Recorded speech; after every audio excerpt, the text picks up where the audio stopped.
This is the Swarm and Shoot football show with me, Manny Matsakis, as we kick off season 2. We've been fortunate because we've had a few good interviews. We bring Lynn Groll on here, and he's able to interview some of our players. And we've got a lot coming up in this upcoming season.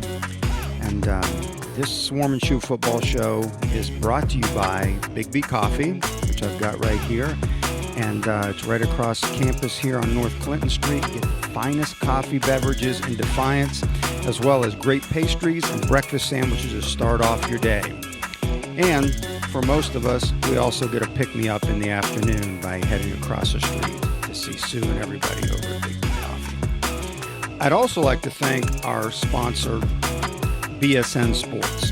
Rob Held, Jim Garris, and the crew over here, the sales team, are the professionals that you definitely need to get in touch with to get your gear.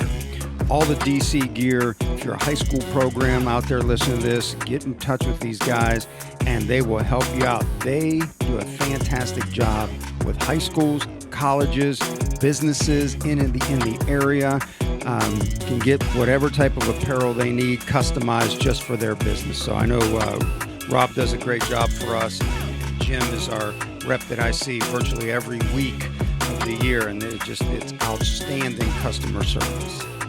Hi, welcome. Hey, we've got episode number 70 today. And of course, our host here is Lynn Groll, and we're going to capture some things going into the upcoming season and so forth that we play in the spring. So, Lynn, go for it. Yeah, Coach, it's you're finally going to play some real games. Yeah. When do you guys officially hit the gridiron and start some official practices for the 7-game spring season?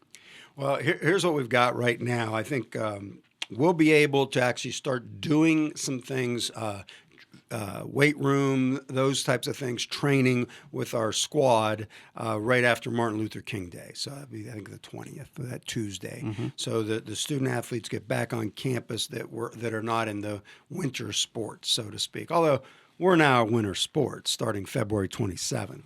So we've got them there, and then February 1 is the official first day of training camp. So we will be able to go February 1 all the way up until probably the 20th before we have the week prior to our opening game at Franklin. Mm-hmm. So where our first 2 games are away, at Franklin, at Rose-Hulman. We talked last week about the weightlifting and that last fall. You didn't get much of that. Is that a concern going into the spring, or where do you kind of set with that aspect of the game? I think we'll see here shortly. When we start back up, Coach Shank gives them a program to do when they go home, and a lot of them have access to their high school weight rooms and so forth. So we're hoping that they took that as serious as they took November, which was vital for our progress. So wherever we are, it's where we are. And you can't turn back the clock on that baby. So we're going to work on daily incremental improvement when we get into working with these guys on the 20th, and then just get it ready and see where we're sitting. And we have a strategy right now of how to train. We've got 90 to 100 guys in that range that will be on the spring squad, and where we'll have some stations. I believe where we want to be in the weight room. We want to take some weights outside of the weight room, do some Olympic lifting, power cleans and so forth. And then in the George Smart Center where we want to be able to work on speed, agility, and quickness development. So, guys will go, ideally in a perfect world, we want to go from speed, agility, quickness to Olympic lifting to power lifting. So it's boom, boom, boom. You get about a half an hour of each, and 90 minutes, they get a workout. But we've got it structured to go 90 minutes for a group to go through, about 15 to 20 guys in a group, because it's all you can have. Mm-hmm. And then the next group comes in and it works in waves, so we can, in around less than 4 hours, we can get the whole team worked out in a day. Yeah. So that's a big chunk of our day. You're going to need the maintenance department probably on speed dial, and in case we get a snowstorm, to get out there at midnight and get that snow off Justin F. Kressel Stadium's field. Yeah. I was talking to Terry Raines about Yeah. that a month ago. I said, man, what are we going to do? He goes, hey, we're ready. I'll do whatever it takes. We've got T. special... Raines will take care of it. I guarantee you that. He's got special scoops he's going to put on this thing and get the snow off the field. And because I would prefer to be outside playing football as much as possible. You know, Javon Johnson and I both were in the CFL, so this is nothing. I mean, honestly, unless you get a torrential, 6 inches of snow coming down, and that's the only time we will ask for the opportunity to practice in the Smart Center. Yeah. It's got to be pretty bad, because I'd rather be outside working the elements, sort of like the old, Minnesota Viking days, and Right. Where you're outside and shoot whatever. We'll be fine. I've talked to some of these Florida kids you got coming in, and some of these Southern kids that are a little worried about this snow and what they're going to do maybe this spring. Hey, you know what? They're going to have to get used to it quick, huh? Yeah, they get to play the greatest game in the world. So I think they'll find a way to do it. I think they're excited. They're enthusiastic about their opportunity on February 27th to say, hey, where are we at that point? And that's just a starting point. We just want to keep improving from that point on. But I think our guys are, from talking to a lot of them, they're very excited. Coming off of the fall, where do you feel like you were kind of at going into this spring season when the games start for real? Well, I think we were able in many ways, without naming specific guys, because I don't want to do that yet. But we're able to get 3 or 4 quarterbacks. So I felt like, hey, they're all better than anybody I've had here since I've been here. In other words, they've made that kind of progress. I felt our receiving core has never been so deep. Young, but we do have a couple really good veterans in there that our fans know.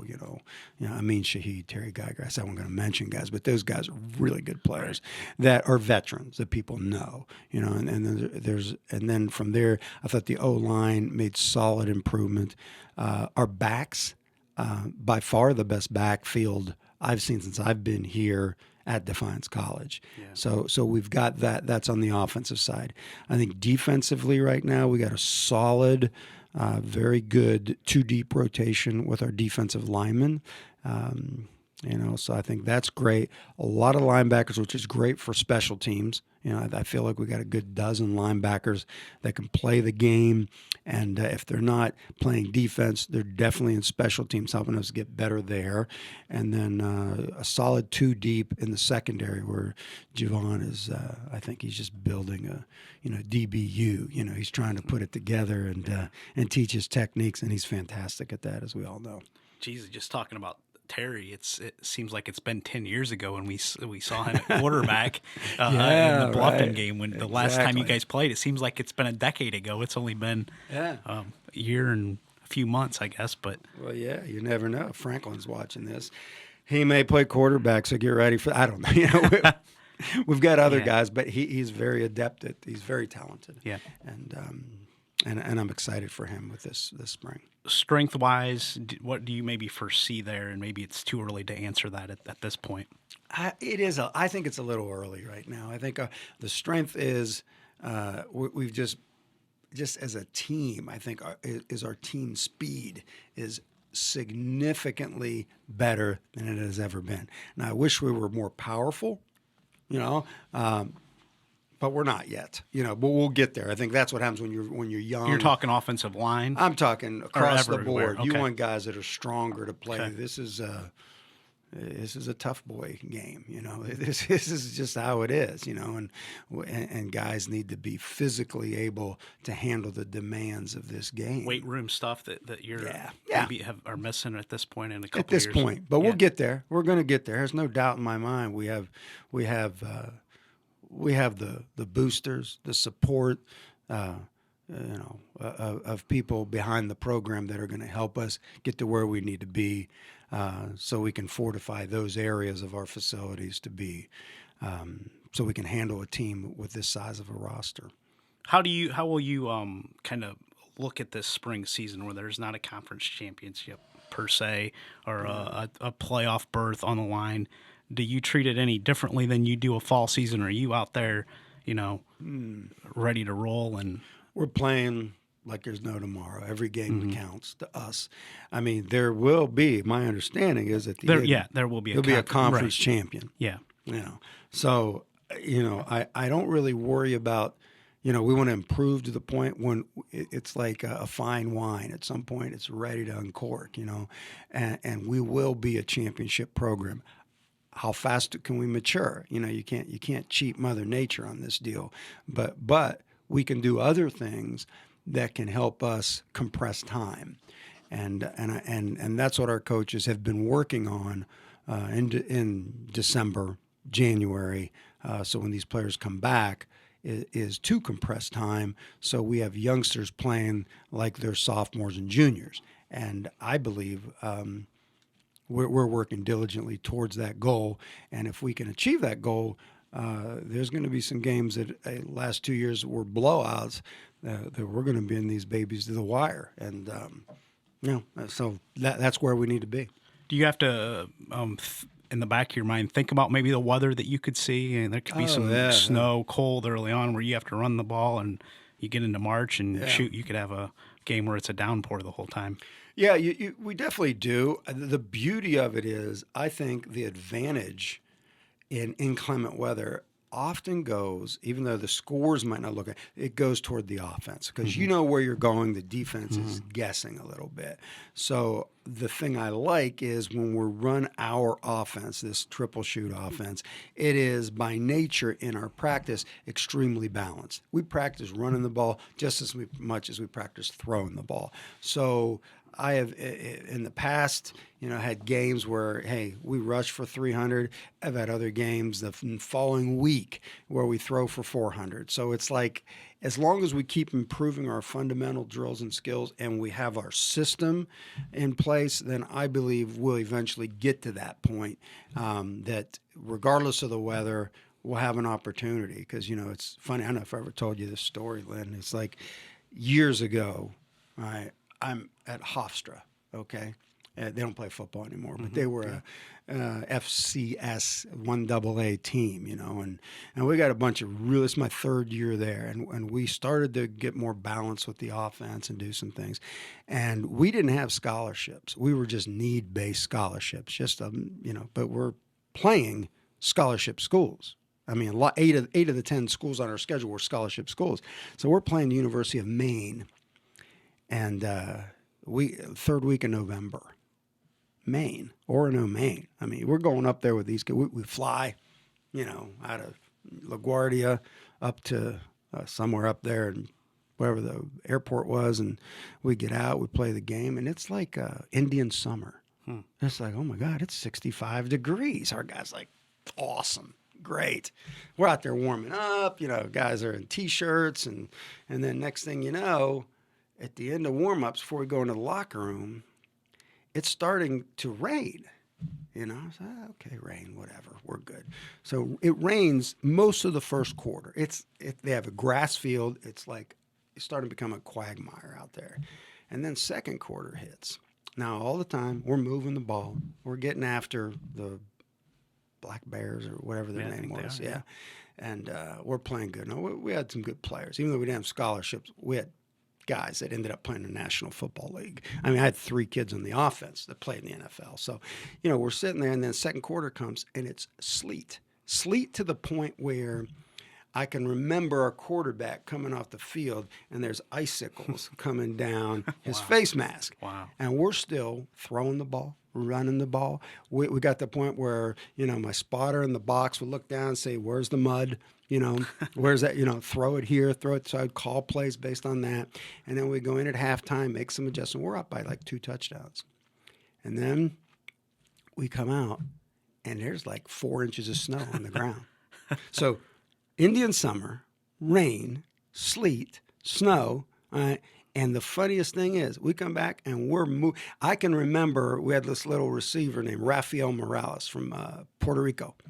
He could fly on a turf 4.32, could get it. I mean, he was amazing.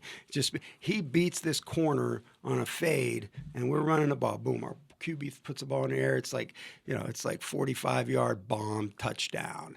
And he comes running back, and he does a slide through the snow right up to our head coach, just having fun, like kid having fun. And I can remember our head coach, Joe Gardy, God rest his soul, he goes to me, he goes, Manny, he goes, we got to watch it.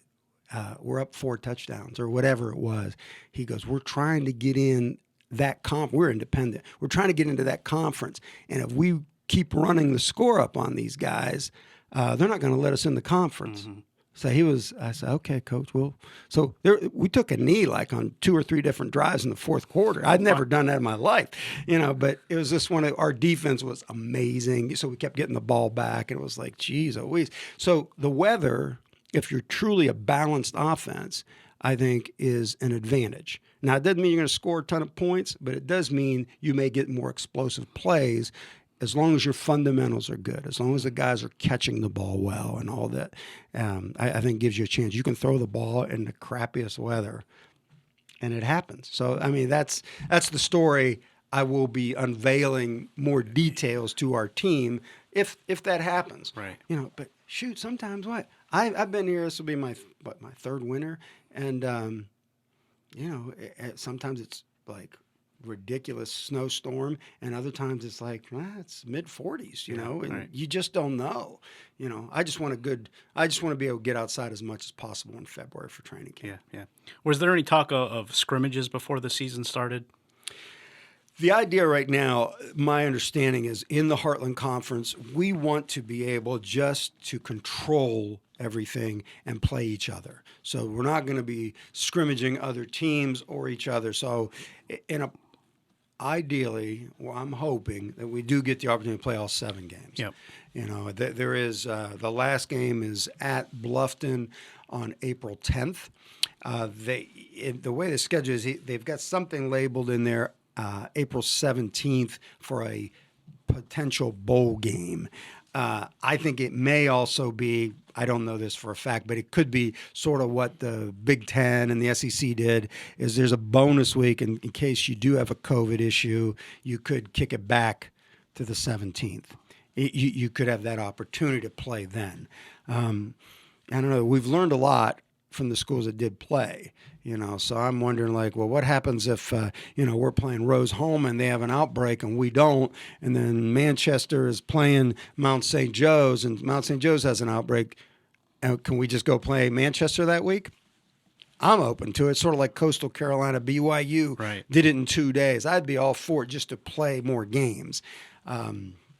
So that may be something at the end of the week. We got to work it out. Mm-hmm. But I'm sure we'll have some. We should have some discussion as head football coaches in the conference of what if. Right. Why cancel it if 2 teams are available to play in the same conference? Yeah. What kind of protocols are in place? Are you guys having to go through testing weekly? Kind of compare it to what the FBS has had to do. Yeah. Pro teams kind of. Well, in the fall, in November, when we hit full contact, we were testing 1/4 of the team every Wednesday, and we didn't have any positive tests, and then we were able to go for it. So we just sort of ratcheted out each week for the next week. Now we'll be testing everybody, and I have got to get more details from the conference on this thing, but I'm believing once you hit in season or training camp, we'll be testing 2, possibly 3 times a week.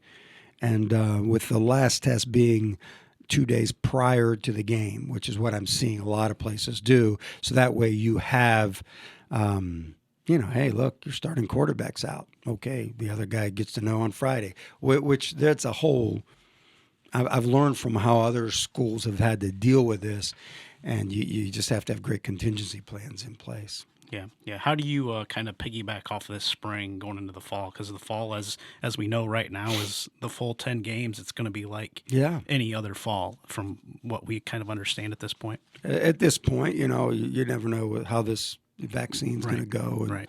And hopefully it all works out great. And my thought is, hey, let's have a positive experience in the spring. And there's a lot of ways to label a positive experience. Go and recruit and try to get in because we're only going to recruit so many. We're not going to bring in as many as we have in the past. We don't have to because the roster's built.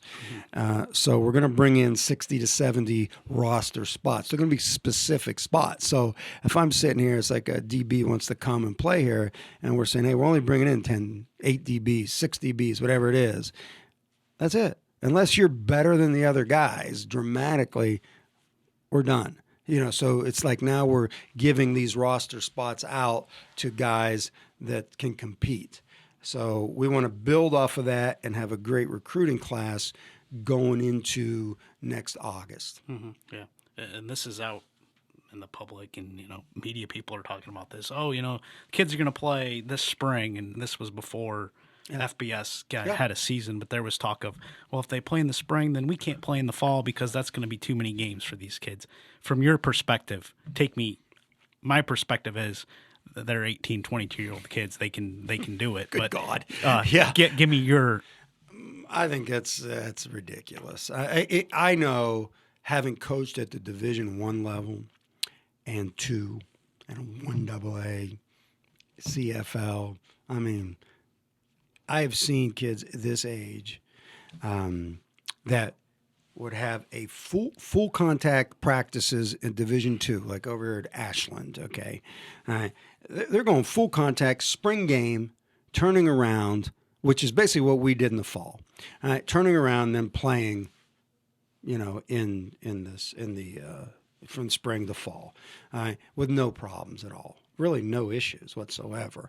Now we're talking about games. Now, okay, so it's just expanded a little bit, but look, as coaches, you're going to be smart enough not to beat these guys' bodies up so they can't come back. Yeah. So we've got to get through 7 games. A training camp, 7 games.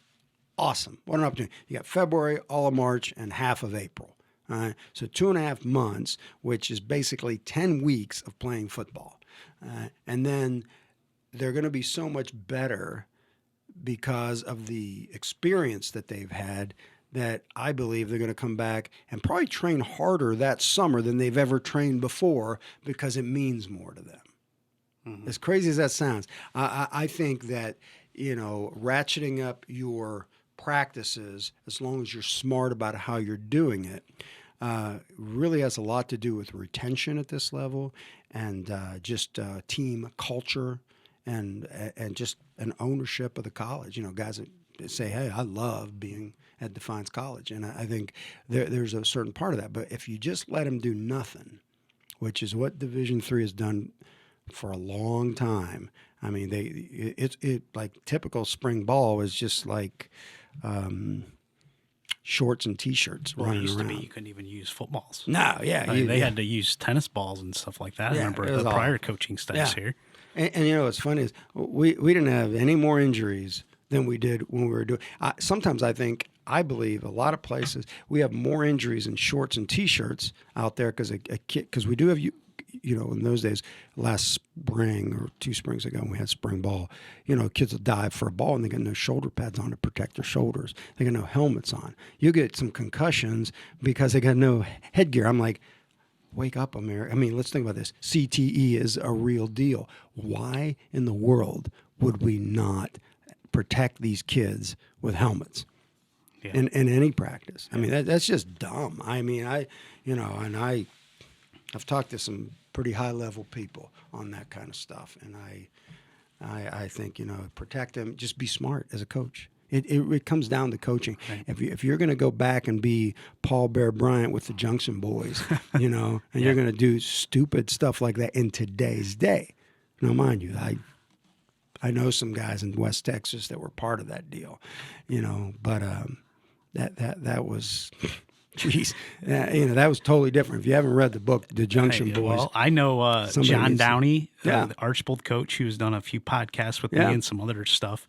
Hall of Fame coach from Archbold. He played at Napoleon High School. Here's a good story for people out there. Okay. Played at Napoleon High School back in the 60s. He went on to play on Toledo's undefeated teams. I think they had 3 years in a row where they were undefeated, and John was part of those. But he played at Napoleon for Charles Buckenmeyer, who was a World War II veteran, Army guy, military guy, just hard-nosed.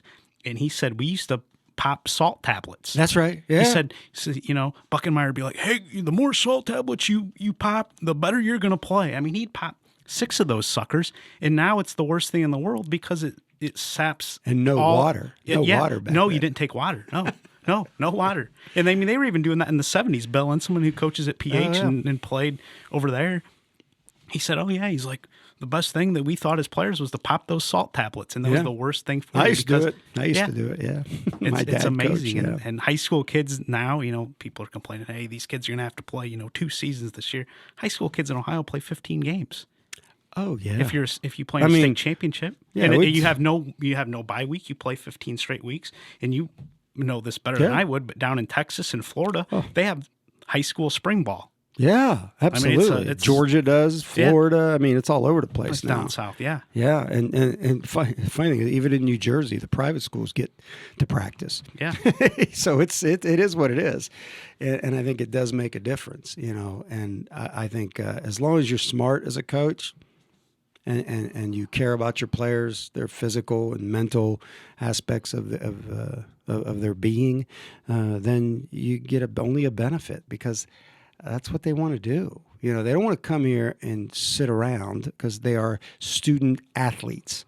So if they're only students and they're coming here to do both, and you pull away a significant part of their identity, that's tough.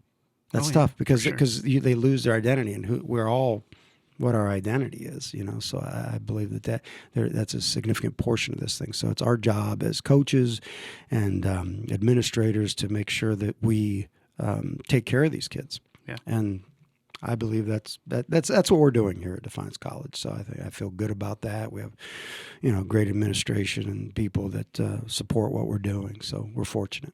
Thanks so much, Coach. We'll keep talking to you as we ramp up as the season gets going here. Good luck. All right. Appreciate it. Thanks, Lynn. Yeah, thank you. I want to thank you for joining us on the Swarm and Shoot Football Show. If you're listening to this podcast, make sure to subscribe in iTunes. Give us a rating, comment on the show.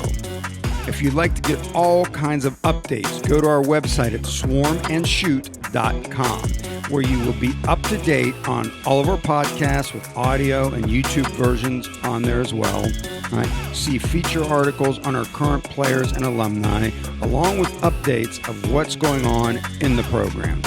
Take a minute and subscribe with your email to receive these regular alerts every time we update the website.